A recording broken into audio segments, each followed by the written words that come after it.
রবীন্দ্রনাথ ঠাকুরের লেখা কবিতা দেবতার বিদায়।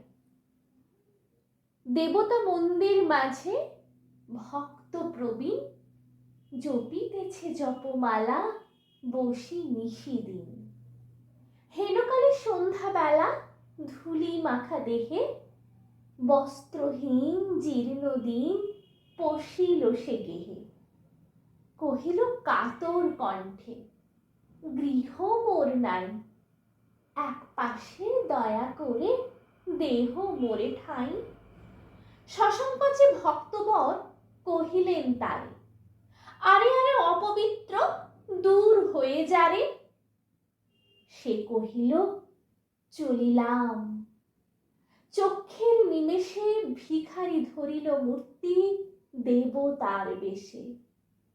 ভক্ত কহে, প্রভু মোরে কি ছল ছলিলে? দেবতা কহিল, মোরে দূর করি দিলে। জগতে দরিদ্র রূপে ফিরি দয়া তরে। গৃহহীনে গৃহ দিলে আমি থাকি ঘরে। নমস্কার।